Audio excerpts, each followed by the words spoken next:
तो पाकिस्तान के स्क्वाड को अगर हम देखें तो उसमें कैप्टन सलमान अली आगा हैं एज यूजुअल। रिसेंट 2-3 सीरीज से वो पाकिस्तान के T20 कैप्टन हैं।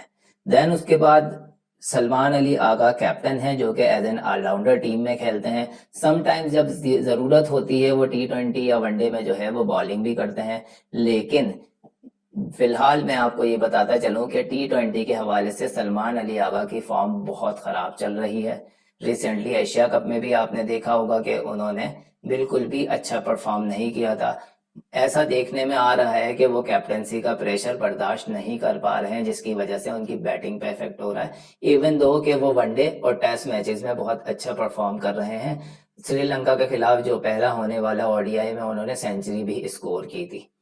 देन उसके बाद सेकंड बैट्समैन है बाबर आजम, और बाबर आजम ने एक अरसे बाद टीम को ज्वाइन किया था रिसेंटली, बिकॉज बीच में बाबर आजम और रिजवान को ड्रॉप कर दिया गया था T20 टीम से, और अब बाबर आजम को दोबारा T20 टीम में लाया गया है। तो पीसीबी का प्लान शायद ये है कि बाबर आजम को आगे वर्ल्ड कप के लिए कैरी किया जाए और अभी उनको इन मैचेस के थ्रू जो है वो प्रैक्टिस करवाई जाए। जैसा कि रिसेंटली बाबर आजम ने भी सेंचुरी स्कोर की ओडीआई सीरीज में, तो वो भी एक बहुत अरसे बाद अपने रिदम में आना शुरू हो रहे हैं। और इंशाल्लाह बाबर एक ऐसे प्लेयर हैं जो किसी भी तरह की क्रिकेट के अंदर बहुत इम्पैक्टफुल प्लेयर हैं। उनके परफॉर्म करने से पूरी टीम की परफॉर्मेंस बेहतर होती है, क्योंकि वो एक एंड को कैरी करके चलते हैं और उनके अराउंड दूसरे प्लेयर्स खेलते हैं। पाकिस्तान में इस वक्त करेंटली जो प्लेयर्स खेल रहे हैं उसमें बाबर आजम नंबर 1 पे आते हैं।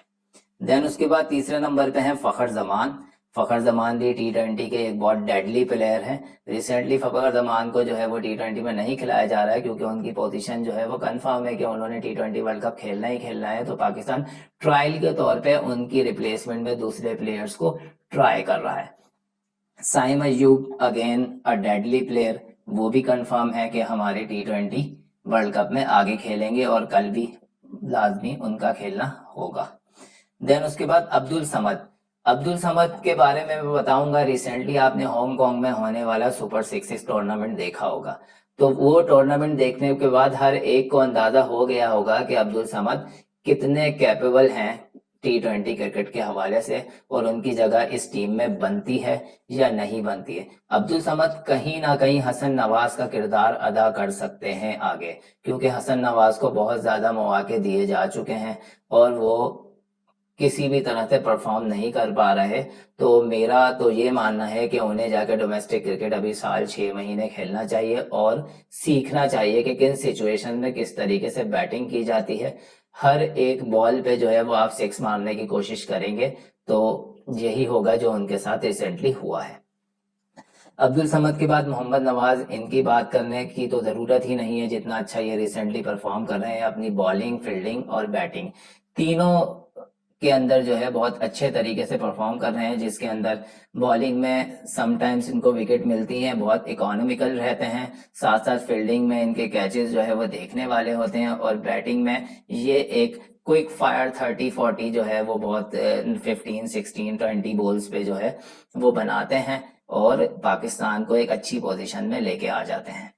फ़हीम अशरफ भी एज एन ऑलराउंडर ही टीम में खेलेंगे। फ़हीम अशरफ जो है वो पार्टनरशिप ब्रेकर के तौर पे रोल उनको दिया जाता है। समटाइम्स वो नया बॉल भी करते हैं, समटाइम्स वो मिड ओवर्स में आके बॉलिंग करते हैं, लेकिन again batting point of view से और हिटिंग पॉइंट ऑफ व्यू से जो है वो फ़हीम अशरफ बहुत ज़्यादा अच्छे साबित हुए हैं पाकिस्तान के लिए। और एशिया कप में आपने देखा होगा कि स्टार्टिंग दोनों ओपनर्स, जिसमें शुभमन गिल और जो दूसरे ओपनर थे अभिषेक शर्मा, उन दोनों के विकेट जो है वो चटकाने में वो कामयाब हुए थे। देन उसके बाद फ़हीम अशरफ के बाद उस्मान खान भी हिट एंड ट्रायल पे आए हैं रिजवान की जगह। आई डोंट नो कि आगे ये किस तरीके से परफॉर्म करते हैं। बहुत अच्छा इनकी जो है परफॉर्मेंस नहीं रही है रिसेंट मैचेस में, इनको एक और बार चांस दिया गया है दोबारा से।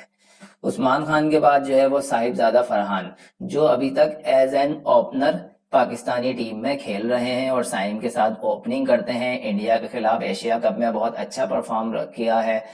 लास्ट ईयर इनका T20 जो है वो बहुत अच्छा रहा है, जिसके अंदर इन्होंने रिकॉर्ड बनाया है कि एक ईयर में T20 में 4 सेंचुरीज बनाने का। इधर वो डोमेस्टिक लेवल पे हो या इंटरनेशनल लेवल पे हो। बाकी एक दो मैचेस में ये विकेट कीपिंग भी कर चुके हैं, तो आई थिंक पीसीबी का प्लान है कि इनको एज अ विकेट कीपर भी कैरी किया जाए और ओपनर भी कैरी किया जाए, ताकि उस्मान खान को एक एज अ रिजर्व प्लेयर खिलाया जाए जो इनकी एब्सेंस में है, और इनको कोई इंजरी होती है अल्लाह ना करे तो फिर उस्मान खान को जो है वो टीम में शामिल किया जाए।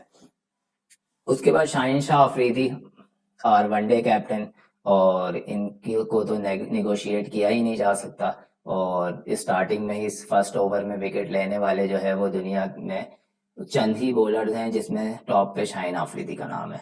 समटाइम्स जो है वो बहुत ज्यादा पिटते भी हैं ये शाहीन अफरीदी। साथ साथ Naseem Shah again one of the bestest bowler in Pakistan, line और लेंथ के एतबार से और स्विंग के एतबार से। साथ साथ जो है मोहम्मद वसीम जूनियर की जो शमूलियत है वो जहां तक मुझे लगता है वो पिछले अभी जो श्रीलंका के साथ मैचेस हुए थे उसमें लास्ट 2 वनडेज में उन्होंने बहुत अच्छा परफॉर्म किया है। एक मैच में उन्होंने बहुत इकोनॉमिकल रहे हैं और 3 विकेट्स लिए थे, और एक मैच में उन्होंने 2 विकेट्स लेके उसमें भी बहुत अच्छी बॉलिंग की थी। लेट स्विंग और रिवर्स स्विंग जो है वो वसीम जूनियर बहुत अच्छे से कर रहे हैं, जिसकी वजह से इनको स्क्वाड में ऐड किया गया है। वसीम जूनियर के बाद आ जाते हैं अबरार अहमद। इनको भी जो है वो बिल्कुल भी इग्नोर नहीं किया जा सकता। पाकिस्तान में इस वक्त जो खेलने वाले वो एक ही स्पिनर हैं जिनका नाम टॉप पे आता है, वो है अबरार अहमद। लेकिन उनके साथ साथ लास्ट में एक नाम है उस्मान तारिक का। एक ही मैच खेला है अभी तक इंटरनेशनल और बहुत अच्छा परफॉर्म किया। राइट आर्म स्पिन बॉलर हैं, बहुत यूनिक सा इनका एक्शन है। आगे जो है वो थोड़ा सा स्टॉप लेते हैं और स्टॉप लेने के बाद बॉल करते हैं कि बैट्समैन पिक ना कर सके इनकी बॉल को। तो उस्मान तारिक भी डोमेस्टिक लेवल पे और डिफरेंट जो इंटरनेशनली डोमेस्टिक सीरीजेज होती रहती हैं, जैसे सीपीएल है और श्रीलंकन प्रीमियर लीग है, उसमें बहुत अच्छा परफॉर्म करते रहे हैं और एक पूरा अरसा खेलने के बाद पाकिस्तानी टीम में आए हैं और काफी एक्सपीरियंस ले चुके हैं। इस वजह से जो है वो इनको टीम में शामिल किया गया और एक इंटरनेशनल T20 खेल चुके हैं जिसमें बहुत अच्छा परफॉर्म भी किया है।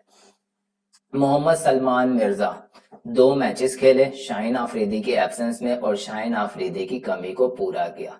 बिल्कुल भी हमें महसूस होने नहीं दिया कि आज के मैच में शाहीन अफरीदी मौजूद नहीं है। साउथ अफ्रीका के खिलाफ 2 T20s के अंदर जो लास्ट के 2 T20s थे, इन्होंने क्या शानदार बॉलिंग की है वो देखने वाली थी।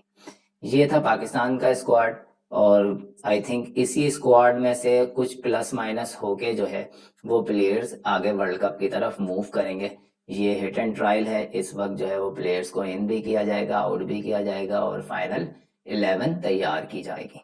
साथ साथ श्रीलंकन स्क्वाड की बात करते हैं। श्रीलंका में कैप्टन दसुन शनाका है। बेसिकली ये एक्स कैप्टन है श्रीलंका के, ऑलराउंडर हैं, और इनको इस वजह से कैप्टन बनाया गया है कि चरिता असलांका जो श्रीलंका के कैप्टन हैं वो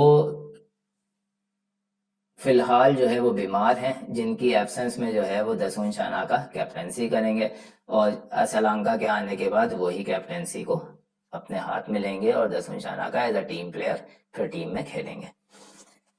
उसके बाद आ जाते हैं ऑलराउंडर है दसुन शनाका। दूसरे नंबर पे है कुसाल मेंडिस। कुसाल मेंडिस एक बहुत पुराना नाम और बहुत अच्छे प्लेयर हैं और अभी विकेट कीपिंग के भी काम सरंजाम देते हैं श्रीलंकन टीम में बहुत अरसे से। लेकिन पिछले कुछ दिन से इनका बल्ला जो है वो बिल्कुल बंद हुआ हुआ है, रन्स जो है वो ले नहीं रहा है। तो इनके लिए भी एक टेस्ट होगा इस सीरीज में पाकिस्तानी बॉलर के अगेंस्ट, जैसा कि वनडे सीरीज में भी इन्होंने कोई परफॉर्मेंस दी नहीं है। उसके बाद है कुशाल परेरा।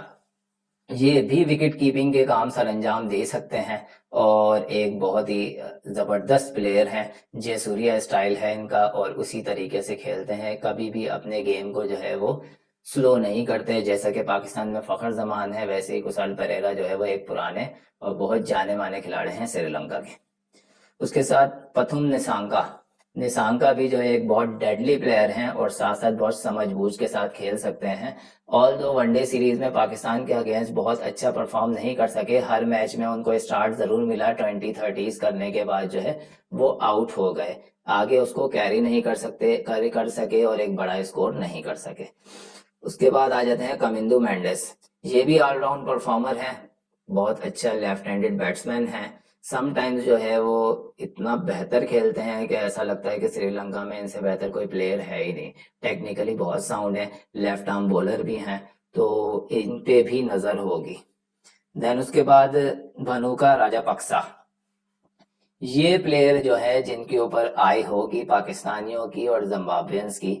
बेसिकली ये श्रीलंका के वो प्लेयर हैं जो कहीं से भी मैच निकाल के लेके जाके श्रीलंका को जिता सकते हैं।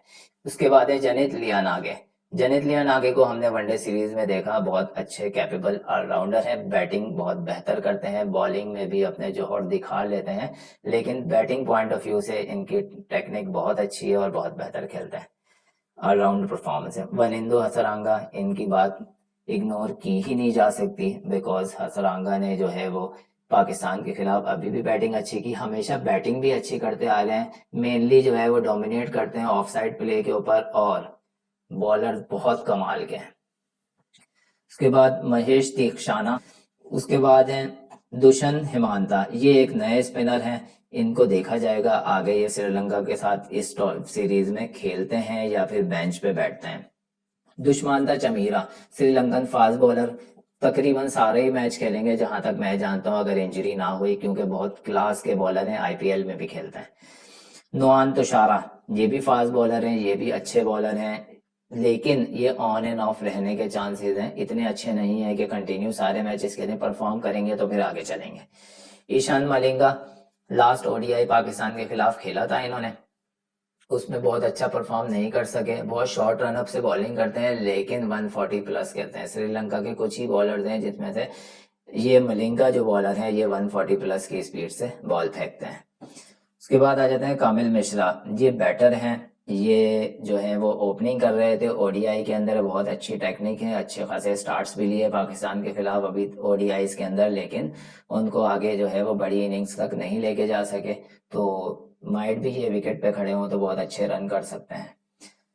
उसके बाद है पवन रत्नायक है, ये अंडर 19 से आने वाले वो प्लेयर हैं जिन्होंने लास्ट ओडीआई के अंदर जो है वो अकेले बॉलर्स के साथ खेला था, जो लास्ट में आउट होने वाले बैट्समैन थे ये थे, तो उस इनिंग के बाद जो है वो शायद डिसाइड किया होगा श्रीलंका ने कि इनको T20 में कैरी किया जाए बिकॉज ऑफ हिज परफॉर्मेंस। अब आ जाते हैं जिम्बाब्वे के स्क्वाड पे। जिम्बाब्वे के स्क्वाड में सबसे पहले उनके कैप्टन शामिल हैं सिकंदर रजा। सिकंदर रजा को सब जानते हैं, फाइनल के अंदर जो लाहौर कलंदर्स को जितवाया था इन्होंने मैच, जो इनकी पूरी स्टोरी रही है, इंग्लैंड से खेल के दुबई आए, दुबई से पाकिस्तान पहुंचने के साथ ही मैच खेला, और क्या इनिंग, शानदार इनिंग खेली थी इन्होंने, वो देखने वाली थी, और वो तकरीबन जो लोग मेरी वीडियो देख रहे हैं वो सब जानते हैं। देन उसके बाद Brendan Taylor, wicket keeper batter है, पुराने खिलाड़ी हैं, इस वजह से कैरी किया जा रहा है, एक टाइम पे बहुत अच्छा परफॉर्म करते रहे, इनसे बहुत उम्मीदें हैं जिम्बाब्वे को। क्लाइव मडांडे, ये एक न्यू विकेट कीपर बैटर हैं जिम्बाब्वे के, इनको बेंच पे बिठाया जाएगा या इनको चांस दिया जाएगा वो एग्जैक्टली कोई नहीं जानता, वो जिम्बाब्वे के कोच और उनकी मैनेजमेंट ही जानती है। फिर मरुमानी लेफ्ट हैंडेड ओपनिंग करते हैं और विकेट कीपिंग भी करते हैं, जिम्बाब्वे के एक डेडली प्लेयर में शुमार होता है, जैसे कि पाकिस्तान में साइम अयूब है। देन उसके बाद ब्रायन बेनेट, ये भी बैटर हैं, अच्छी बैटिंग करते हैं। फिर डेवन मेयर्स, ये भी बैटर हैं, बेहतर बैटिंग करते हैं। मुनयोंगो बैटर हैं, अच्छी बैटिंग करते हैं। रायन बर्ल, ये एक जाने माने ऑलराउंडर हैं जिम्बाब्वे के, जो मैच का पासा पलटने की सलाहियत रखते हैं, बैटिंग में भी, बॉलिंग बेहतर करते हैं लेकिन बैटिंग में ये मैच विनिंग प्लेयर हैं जिम्बाब्वे के लिए। उसके बाद है ग्राइम क्रेमर, स्पिन बॉलिंग करते हैं, ऑलराउंडर हैं, बैटिंग ऑलराउंडर नहीं कहा जाएगा इनको, बॉलिंग ऑलराउंडर कहा जाएगा, बैटिंग ही नहीं करते लेकिन बॉलिंग बहुत बेहतर करते हैं। ब्रैडले इवंस, ये भी नए न्यू फास्ट बॉलर हैं। रिचर्ड एन ग्रावा, ये bowler left handed fast bowler हैं, बहुत जबरदस्त किस्म के बॉलर हैं जिम्बाब्वे के, अटैक बॉलिंग करते हैं, इनसे बहुत उम्मीदें होंगी जिम्बाब्वे को। नियाम हुरी एक न्यू फास्ट बॉलर हैं, देखते हैं कितना बेहतर परफॉर्म करते हैं। मापूसा, ये भी न्यू फास्ट बॉलर हैं जिम्बाब्वे के, कैसा परफॉर्म करते हैं। साथ साथ जो है वो वेलिंगटन मसकटजा, स्पिन बॉलर हैं, पुराने बॉलर हैं, बहुत बेहतर बॉलिंग करते हैं, इनको भी फोकस होगा देखने के लिए कि कितना अच्छा परफॉर्म कर सकते हैं इस सीरीज में और आगे वर्ल्ड कप के लिए फिर ये चुने जाएंगे या नहीं। लास्ट में इनके मुसेकलवा फास्ट बॉलर हैं, ये भी न्यू ही फास्ट बॉलर हैं। जिम्बाब्वे में कुछ प्लेयर्स अच्छे एक्सपीरियंस हैं, कुछ उन्होंने नए ट्राई किए हैं, क्योंकि T20 क्रिकेट में न्यू ब्लड रिक्वायर्ड होता है। तो ये इनका एक अच्छा स्टांस है कि न्यू प्लेयर्स को इन्वॉल्व किया जाए और अगर वो बेहतर परफॉर्म करते हैं तो उनको आगे वर्ल्ड कप के लिए कैरी किया जाए।